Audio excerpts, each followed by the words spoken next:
আসসালামু আলাইকুম। আমি প্রবাস থেকে শরীফ বলছি। আপনাদের মাঝে আবারও নতুন একটি ভিডিও নিয়ে আসছি।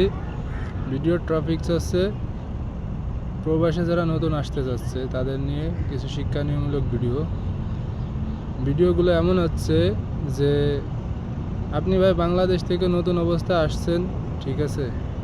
প্রত্যেকটা মানুষের প্রতি চাহিদা থাকে।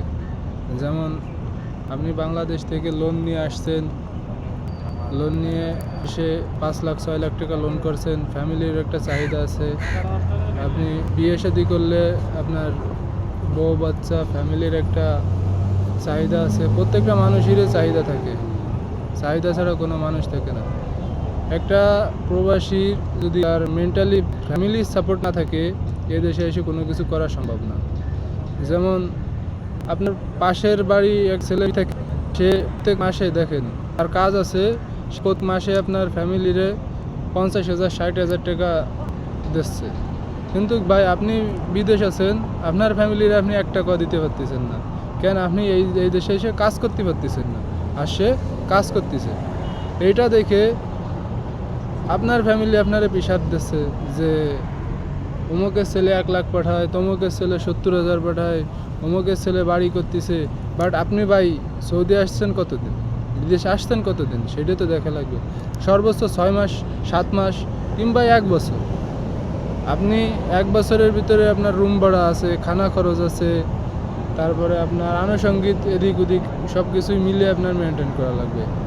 তারপরেও প্রত্যেকটা ফ্যামিলি যদি বোঝে যে না আমি তারা মেন্টালি সাপোর্ট করি, সে একদিন আমাদের সব কিছুই দিবে।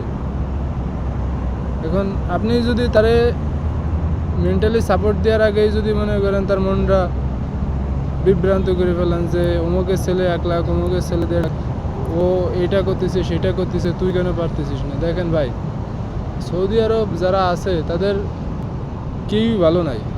প্রত্যেকটা মানুষই কষ্টের ভিতরে আছে। আকামার টেনশন, দ্বিতীয়ত হচ্ছে রুম ভাড়া টেনশন, তৃতীয় হচ্ছে কাজের টেনশন। আপনার কাজ হইলেই যে টাকা মিলতেছে এমন না। দেখেন সৌদি আরব বিশেষ দুবাইয়ের ভিতরে যারা ফ্রি ভিসার ভিতরে আছে তাদের কি অবস্থা, সাপ্লাই থেকে কাজ করতেছে 4 মাস 5 মাস আছে কাজ করে, একটা স্যালারি দেয়, 2টা স্যালারি দেয়। এটা রুম খানা খরচ এদিক ওদিক করতে করতে ফ্যামিলির আর কোনো কিছু দেওয়া। এই জন্য আমি বলি ভাই, আপনারা যারা বিদেশ আছেন আর আপনাদের পরিবারের, বিশেষ করে বাংলাদেশে যারা আছেন, যাদের পরিবারের ছেলে স্বামী সন্তান যারাই বিদেশ আছে, তাদের মেন্টালি সাপোর্ট দেন যে হবে, ধৈর্য ধরে কাজ করো, হবে, একবারেই সব কিছু যে হবে